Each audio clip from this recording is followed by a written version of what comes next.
देश के कई मुद्दों को लेकर हमारे वरिष्ठ संवाददाता पवन सिवर ने कैबिनेट मंत्री महिपाल ढांडा से खास बातचीत की। क्या कुछ कहना है उनका, आइए आपको सुनाते हैं। हरियाणा के शिक्षा मंत्री महिपाल सिंह ढांडा इस वक्त मेरे साथ हैं। उनके आवास पर तमाम लोग मिलने पहुंचे हैं, उनसे मुलाकात की है, उनकी समस्याओं को सुना है। ढांडा साहब, तमाम लोग मिलने आ रहे हैं, लेकिन प्रधानमंत्री नरेंद्र मोदी ने जिस तरीके का आह्वान किया है वैश्विक संकट के बीच, आपके साथी मंत्री, मुख्यमंत्री भी संदेश दे रहे हैं। आप क्या कहना चाहेंगे सर, तमाम जो लोग आ रहे हैं उनसे या फिर विभाग के स्तर पर?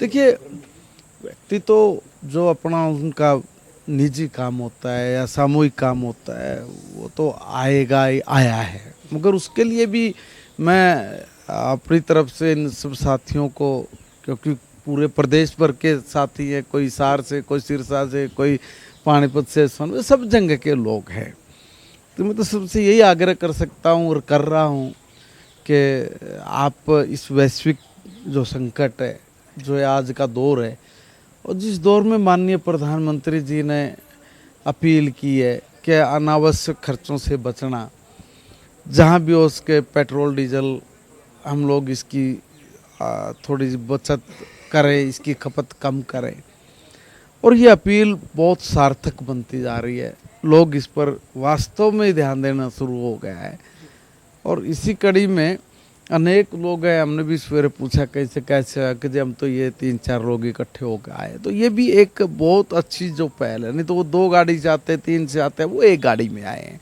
2 गाड़ी में आए। तो मैं भी ये अपनी तरफ से यही कहूँगा कि हम जितना हो सके जो काम वीडियो कॉन्फ्रेंसिंग के जरिए हो सकता है, फ़ोन कॉल के जरिए हो सकता है, वो हम लोग करें। और फिर भी अगर कहीं ज़्यादा आवश्यकता महसूस हो रही है कि भाई आना ही पड़ सकता है या पड़ेगा, उस स्थिति में अगर 4-5 लोग हैं तो ठीक है, गाड़ी का उपयोग समझ में आता है, करते हैं। और अगर ये 2 लोग हैं, 3 लोग हैं, तो हम लोग क्या पब्लिक ट्रांसपोर्ट का उपयोग कर सकते हैं। तो मेरा निवेदन है कि चाहे 5 भी हो तो भी पब्लिक ट्रांसपोर्ट का उपयोग करें। आज हमारे यहाँ रेलवे फैसिलिटीज़ अच्छी है, बस फैसिलिटीज़ अच्छी है, दूसरे तरह के बहुत सारे ऐसे साधन हैं जिससे व्यक्ति बड़ा इजीली आ जा सकता है। सर, विभाग की आपने कल एक बैठक बुलाई है, उस बैठक में जो गर्मी जो बढ़ रही है उसके चलते स्कूलों की छुट्टियों को लेकर क्या कोई चर्चा होगी, और क्या पहले कुछ समय पहले छुट्टियां हो सकती है? और दूसरा, उसमें कोई एसओपी भी बनाएंगे सर कि बैठक कम से कम हो, वर्चुअल बैठक के माध्यम से ही कामकाज किया जा सके, ये कोशिश रहेगी? मैं एक निवेदन कर रहा हूँ। देखिए, माननीय प्रधानमंत्री नरेंद्र मोदी जी ने एक एक चीज़ को बहुत बारीकी से ध्यान में रखकर वो करते हैं, तो हम लोग भी उन्हीं का अनुसरण कर रहे हैं।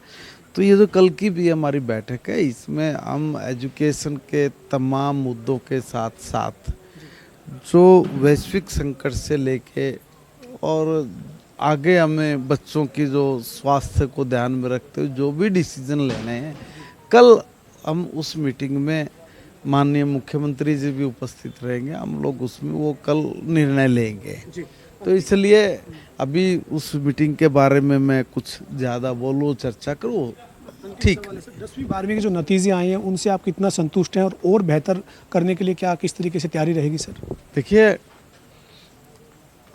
मेरे श्रेष्ठ गुरुजनों ने बहुत अथक मेहनत की, मैं उनको प्रणाम करता हूँ। वास्तव में मेरे बच्चे हैं, उन्होंने बहुत अथक परिश्रम किया, मन लगा के पढ़ाई की, अपनी पूरी रात उन्होंने अपने आप को फोकस करके स्टडी करने पर लगाया।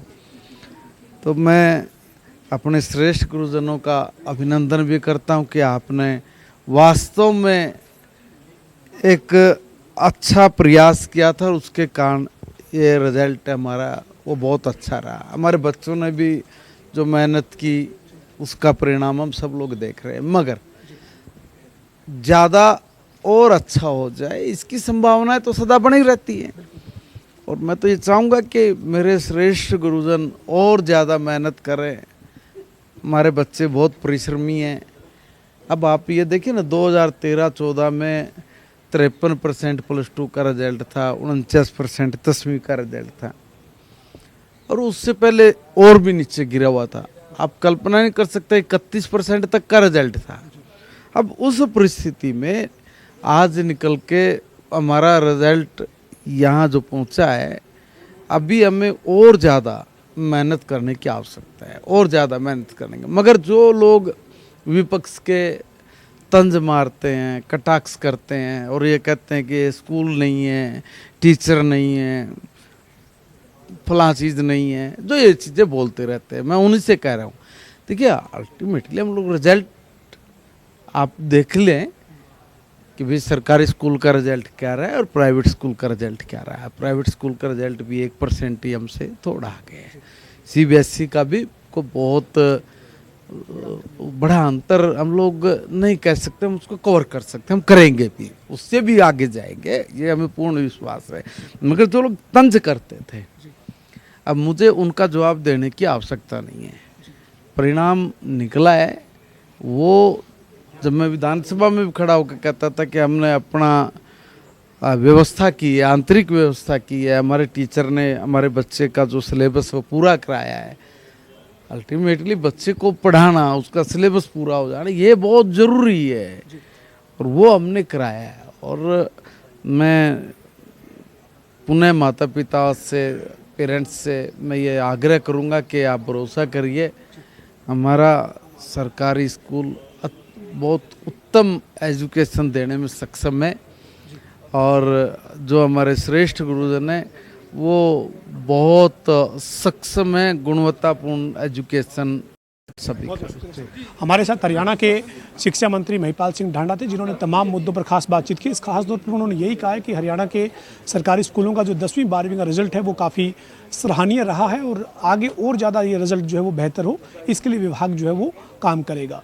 वीडियो जर्नलिस्ट विजेंद्र सिंह के साथ पवन सिंह और जनता TV, चंडीगढ़।